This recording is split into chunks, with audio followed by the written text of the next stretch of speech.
Hi, everyone. Judge Andrew Napolitano here for Judging Freedom. There's a familiar face. Scott Ritter joins us back from his home studio after 3 weeks in Russia. Scott, what a pleasure, my dear friend. Welcome back to the show. I think you were in Russia for about 3 weeks. So I want to start out with your general impressions of the Russian people, their relationship to their government, and the special military operation in Ukraine. Well, the first thing I'll point out is I went there during a very special time for the Russian people, New Year's, which is their big winter celebration. And then now that Russia in the post-Soviet era has re-embraced the Orthodox faith, the Orthodox Christmas is also a very big deal. Um, and to see, I think we've talked before about my visit in May, and I talked about Victory Day and how important it was to be in Russia on May 9th and see the Russian people and how they responded to Victory Day. It was the same thing to be in Russia and see the people as they responded to New Year's. This is not a nation that's cowed. This is a nation that is falling back in love with itself. The decade of the 90s has it will never be forgotten because it's seared into the memory of every Russian who was alive back then, the same way that the Second World War was seared into the memories of the veterans. It was a debacle, a catastrophe. And the fact that Vladimir Putin has led Russia out of this catastrophe and made Russia what it is today, despite all of the efforts of the collective West to not just undermine Russia, but to destroy Russia. I think Sergei Lavrov has said it correct in recent statements. The policy of the United States is to destroy Russia, and not to be friends with Russia, not to contain Russia, to destroy Russia, to defeat Russia. And despite all that, the Russian people are alive and well and living. If you were in Moscow during this period of time, you would have seen a city that is alive and vibrant, full of people who are enjoying life, stores that are full of goods. The same in St. Petersburg, to see the second largest city just thriving. The Russian people know that there's a war going on. There's no doubt in anybody's mind that there is this conflict taking place. They're not cocky, they're not overconfident, but they are steeled with a resolve that says we are seeing this through until the end, and the end will only come with a Russian victory. So it doesn't matter what a daily analyst says. This happened, that happened. It doesn't matter because they don't care about the daily stuff. They're in it for the long run. They're in it to win. And I will tell you this: the senior political figures that I met with, the military commanders I met with, they're winning it this year. They are determined that this conflict is coming to an end on terms that will be dictated by Russia. So that's what I saw in Russia, just a people who love their nation as much as any American could love their nation, love their culture, they love their history, and they love their leader. And again, in America, we tend to demonize this guy, Vladimir Putin, say he's not a Jeffersonian Democrat, never was meant to be, but he is a Russian Democrat. He is of the people. And the people right now overwhelmingly support him, support what he's doing, and believe in him because they remember literally 30 years ago what was going on in Russia. They know what happens if you get too close to the West, if you buy into the lies of the West. They're not going to do it anymore. This is a Russia that has embraced the notion of self-sufficiency and true independence. And it was beautiful to see. Again, I'm American. They always ask me, are you pro-Russian? Are you for Russia? And my response was, no, not just no, but hell no. I'm an American. I'm pro-America. I'm for America. But the best thing that America can do is be friends with Russia. And that's what I'm trying to promote, U.S.-Russian friendship. What is your impression of the feelings of Russian people toward the government? I will tell you an anecdote, and this is ridiculous because of the source. Jack Devine gave an interview, laugh already, to an Australian newspaper while you were away. You probably didn't see it. The New York Post picked it up, and the headlines in the New York Post was ex-CIA big predicts Putin demise by the end of the week. Now, Jack denies that he said that, but a fair reading of the interview that he gave to this Australian newspaper was expect a black swan very soon. It could be as soon as the end of the week. This was a month ago. When I interrogated him about this 2 days ago, he stood by it, but said he was misinterpreted. Is there any reason to believe that Putin is not solid, stable in his position, and wildly appreciated by the Russian public? No, there's no reason to believe otherwise. Look, Russia, is a democracy. I remind people that there's a communist party in Russia that forms an opposition. They would like to come back in power, and there are other political elements who are opposed to Vladimir Putin. When we speak of his popularity, it's around 76%, sometimes surges up to 80%, but that means that 20 to 24% of Russians aren't pro-Putin. That's the nature of the beast, but they're not anti-Russia. That's the difference. Right. You can have people who have a difference of opinion with Vladimir Putin, and they can express it. I heard it all the time. The notion that you can't speak in Russia is just 100% garbage. You can't take money from the CIA and go out and articulate against the Russian government. That's treason. And so people are always like, well, they arrested this person. Well, he probably shouldn't have taken CIA money. But the people that speak out and have, are expressing their opposition, they're allowed to. But Putin has overwhelming support. American presidents would die to have 76 to 80% levels of support. Putin has that right now. But the other thing that people have to understand is it's not a dictatorship, meaning that this isn't a country that's run by one man. It's actually a huge country that's broken up into districts and oblasts and regions. And each one of these has a governor or a district head or the head of a region. And they run these areas. And it's a collective. This isn't Stalin, dictating to the masses. This is, more of a decentralized approach to government.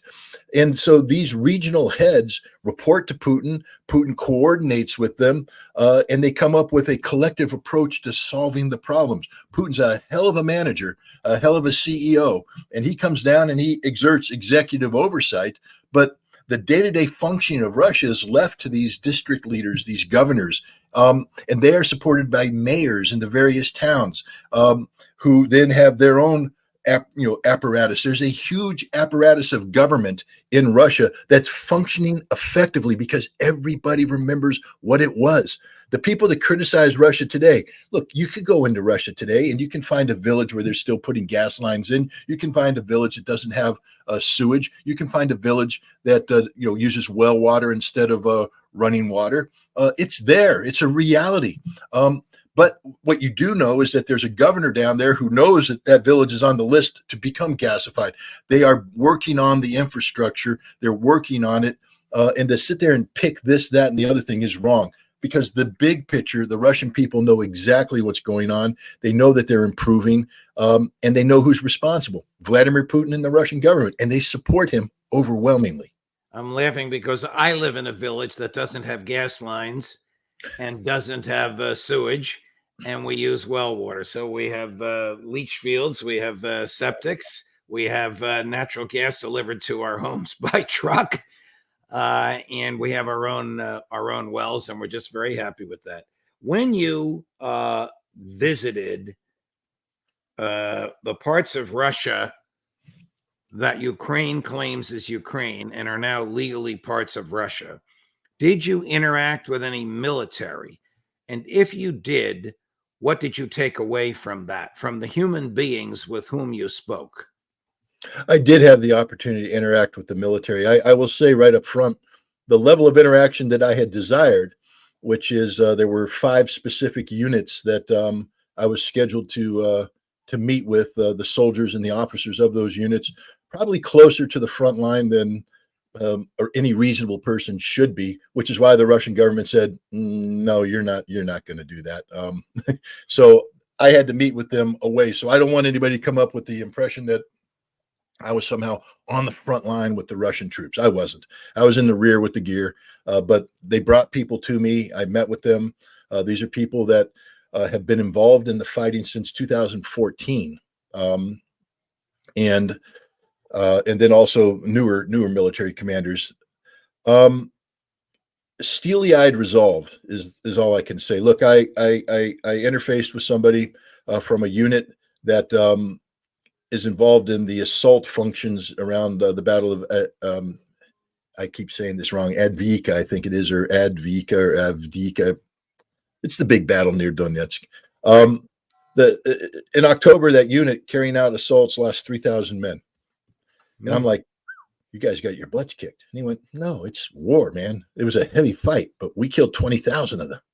I'm like, okay, that's the fact. They've redefined drone warfare. If you're not doing drones today, you're going to die.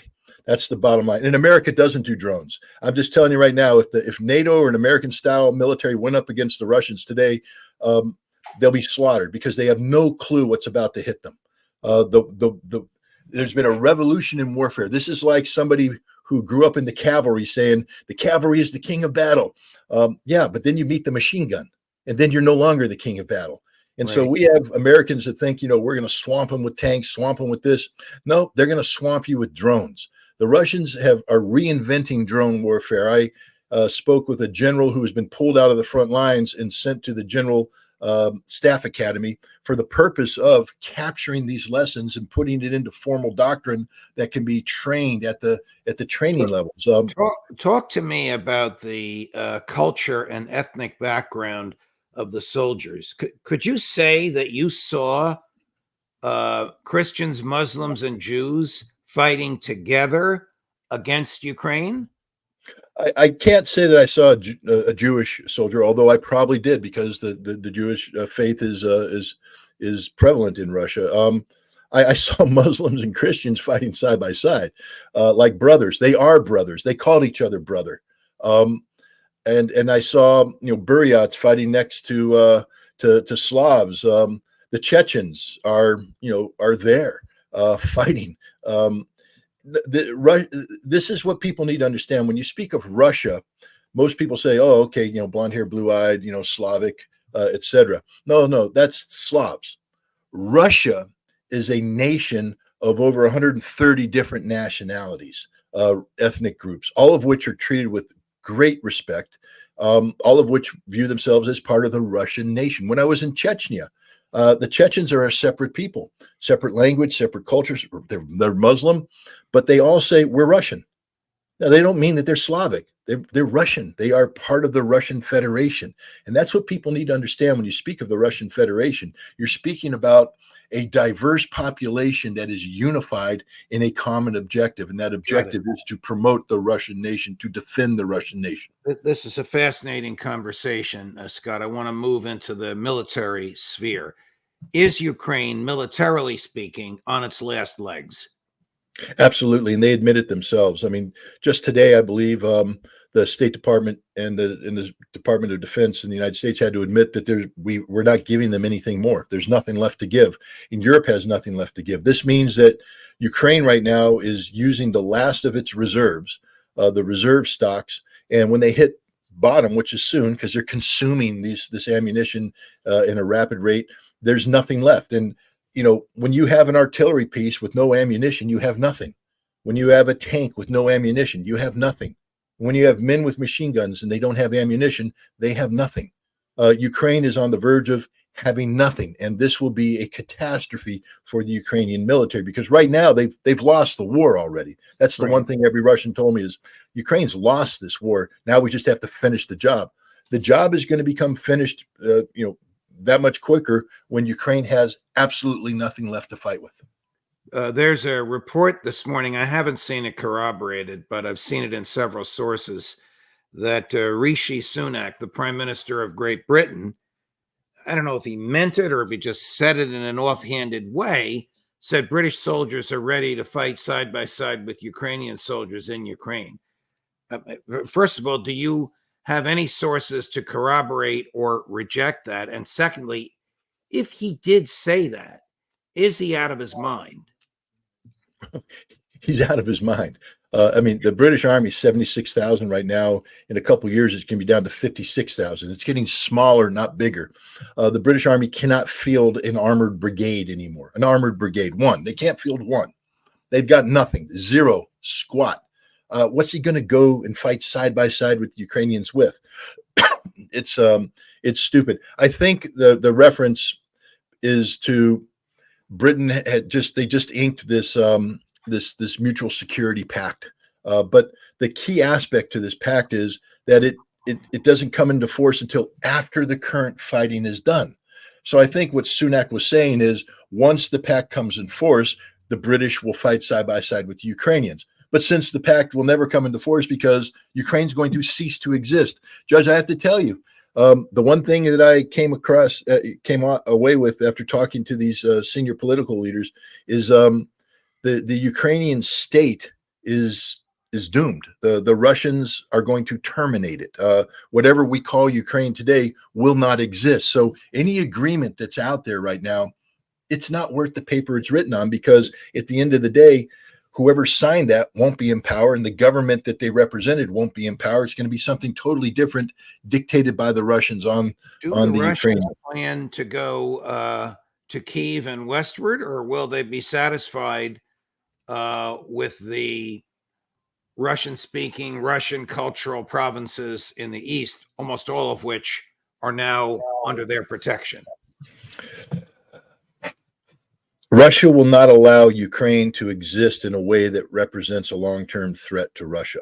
So a Ukraine that has a relationship with NATO and the collective West as exists today will not be allowed to exist. Russia is willing to negotiate the terms of the dissolution of that Ukraine in a way that doesn't require Russia to use military force to achieve that end result. But if the Ukrainians and the collective West insist on not negotiating, not fighting, then Russia will accomplish all of its tasks using military force. And this means that Russia will go all the way to the Polish border. That's my take. I didn't hear that from a Russian. The Russians that I talked to made it clear that Odessa, Mykolaiv, Dnipropetrovsk, and Kharkov, these four territories that are beyond the four territories that already exist, they're probably going to become Russia by the time this is done. That Russia will never allow Russian-speaking Russians or people who view themselves as Russian as opposed to Ukrainian to be governed by Ukraine again. But they also will never allow a Ukrainian government that is influenced by Banderist ideology to exist. Russia will destroy the birthplace of Banderism. That means Western Ukraine. The mechanism of destruction will be left up to the Ukrainians. They can negotiate the easy way, or there will be the hard way. But at the end of the day, there will be no more statues of Stepan Bandera, no avenues named after Bandera. He will not be a national hero, and the Azov movement will be eradicated from the face of the earth. Before we go to Israel and Gaza, I have to play this clip for you because it's so impressive. This is Russian Foreign Minister Sergei Lavrov, number two, Chris, just explaining to a reporter from CBS News in a very succinct, solid, rational way, the relationship of Russia to Ukraine and the United States. Anybody who is sincerely interested in justice, including justice being established in the relations between Russia and Ukraine, which would involve, of course, stopping the Western policy of using Ukraine as an instrument of war against Russia, we would be ready to listen. President Putin repeatedly said that it is not true when somebody is saying that Russia is against negotiations. Actually, Antony Blinken said this in Davos a few days ago. It is not true. Russia was always emphasizing that any serious proposal which would include the discussion of the situation on the ground, of the origin of this situation, and of reaching a solution which would guarantee legitimate national interests of Russia and Ukrainian people, we would be ready to discuss it. Now, before you comment on that, Here is his opposite number in Davos last week. Secretary Antony Blinken telling Tom Friedman of the New York Times in front of the Davos crowd, Putin has failed. Putin has already failed in what he set out to do. He set out to erase Ukraine from the map, to eliminate its independence, to subsume it into Russia. That has failed, and it cannot and will not succeed. Second, Ukraine has not only stood up to the aggression. Over the past year, it took back more than 50% of the territory that had been taken from it in February of 2022. The last year, the last part of the last year has been challenging, but even then, something that got little notice. What Ukraine managed to do in the Black Sea, opening it up, pushing the Russian Navy back, and starting to get grain out to the world. It's been the breadbasket of the world. It's gone back to that as a result of actions it's taken. Sorry to raise your blood pressure.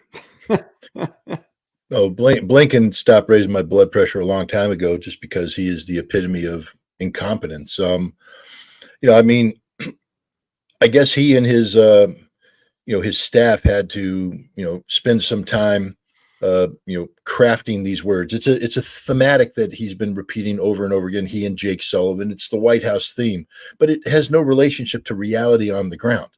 And it also avoids the issue that Lavrov has talked about. Russia's ready to finish this. This could be finished today if people were willing to sit down around a table and address in a responsible manner the issues that Lavrov set forth. Ukraine cannot be a member of NATO. It just isn't going to happen. Once the West accepts that and Ukraine accepts that, everything else becomes negotiable. Even what I said earlier about the eradication of banderism. What we know that in March and April of 2022, Russia was ready for a deal that didn't call for denazification on a scope and scale that probably will occur now. Russia's always been willing to come up with reasonable terms so long as the national security of interests of Russia in regards to NATO expansion and using Ukraine as a mechanism to undermine Russia. We would never allow this in the United States. I just want Americans to understand what we are trying to do to Russia. If you flip the script and you had Russia trying to take away California, take away Texas, take away Arizona, man, we would never allow that. We'd say that's against we'd go to war. Right. Oh, wow. Well, guess what the Russians did, guys? Yeah. All right. Switching gears. Since last we spoke about this, it appears the situation in Gaza has become dire, not only for the Palestinian people, but for the IDF as well. They have lost a lot of soldiers, and Prime Minister Netanyahu is under tremendous pressure to do something. General Eisenkot, you may know him or know of him, former commander of the IDF, now retired, in the Israeli Netanyahu war cabinet, went on national television and said, we need a ceasefire, a permanent ceasefire. We need to negotiate for the hostages to come home. And we need new leadership. We need elections within 60 days. Netanyahu must go, whatever his personal fate is. Too bad. What is your view on the status of the IDF and its efforts to commit genocide against the Palestinian people? And do you think that Bibi's stated goals of degrading Hamas and getting the hostages home are incompatible? I mean, Israel and Netanyahu, I understand that Netanyahu's fate was sealed on October 7th. This is supposed to be the security prime minister. This is the man who is going to make Israel safe and make Israel great again and all this kind of stuff. And October 7th, he got whipped by Hamas. Hamas launched what in effect was the greatest military raid in modern history, humiliating the IDF, humiliating the Israeli intelligence services, taking hostages back and then falling back in on prepared defensive positions to achieve strategic goals and objectives, all of which they're achieving. They're in the process of achieving. Netanyahu then said that victory is defined by the political termination of Hamas, that Hamas will be destroyed as a political entity, and the physical destruction of Hamas as a military entity. And once you establish those goals and objectives, they're unattainable.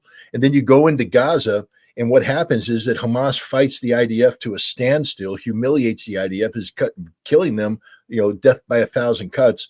Hamas is stronger today politically than they have ever been. If there were elections amongst the Palestinian people, Hamas would easily secure a victory of not only the presidency but the parliament. The Palestinian people know that there's only one entity who's actually defending them. Speaking of a Palestinian state, and that's Hamas. So Israel hasn't met any of its goals and its objectives. The world's turned again to tomorrow. We'll get a ruling from the International Court of Justice to find out if Israel will be, classified as a genocide state. Everybody who watches what's happening in Gaza knows what the answer is. But now Netanyahu is desperate. He's talking about opening up a northern front against Hezbollah. Hezbollah will not only defeat the IDF, but Hezbollah will occupy northern Israel. This is an inevitable outcome. Israel can't beat Hezbollah. But Netanyahu needs an expansion of the war in order to maintain, political viability as a wartime leader. This general has called him out. And I think there's a growing recognition inside Israel that the biggest problem Israel faces today isn't Hamas. It's Benjamin Netanyahu. And that the only pathway to peace is for Benjamin Netanyahu to be pushed aside and a new government brought in that's capable of, thinking along different lines. The fact is, Hamas is here to stay, and you've got to learn to deal with them. You can't ignore them. Here's Tony Blinken, the same interview with Tom Friedman. This is even more hand-wringing than when he said Putin has failed. So Tom Friedman of the New York Times asks him at the outset if Jewish lives are worth more than Christian or Muslim lives, and then Blinken goes on from there.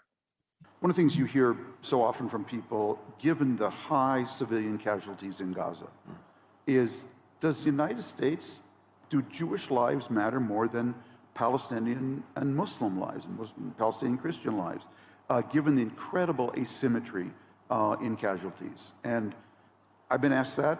I want to give you a chance to respond to that. No, period. For me, I think for so many of us, what we're seeing every single day in Gaza is gut-wrenching. And the suffering we're seeing among innocent men, women, and children breaks my heart. The question is, what is to be done? We've made judgments about how we thought we could be most effective in trying to shape this in ways to get more humanitarian assistance to people, to get better protections and minimize civilian casualties. And at every step along the way, not only have we impressed upon Israel its responsibilities to do that, we've seen some progress in areas where, absent our engagement, I don't believe it would have happened. I mean, these crocodile tears are a joke.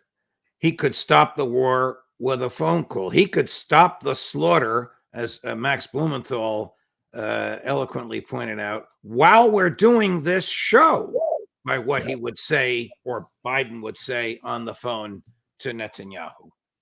Yeah, the genocide could stop with one phone call that just said basically, America will no longer fund you, economically support you. You will lose our political cover in the Security Council if you don't do what we tell you to do from this point on when it comes to the behavior.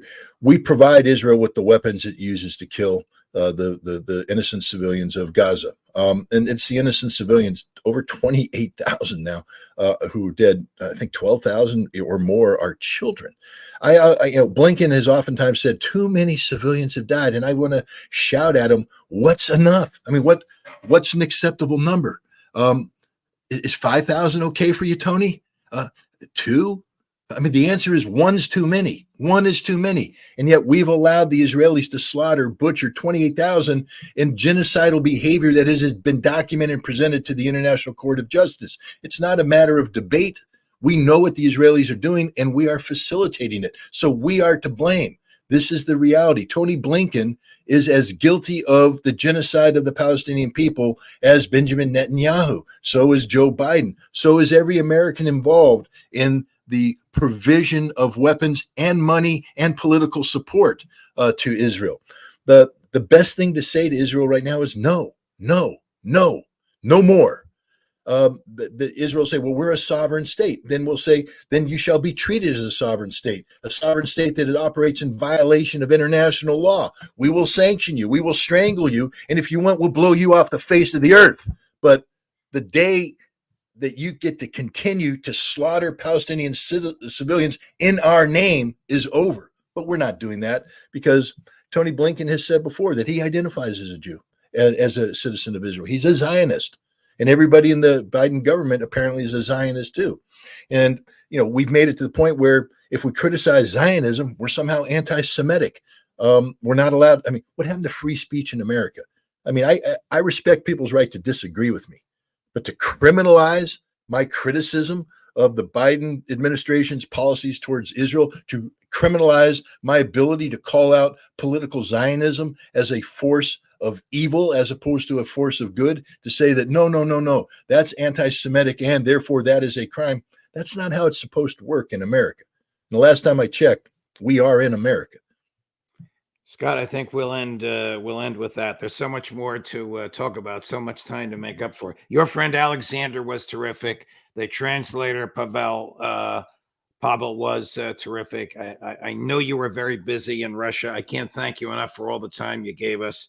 But welcome home, American, and thanks very much for joining us today, my dear friend. Thanks for having me. Okay. Wow, another tour de force. His body clock may still be on Moscow time, but his brain is right here.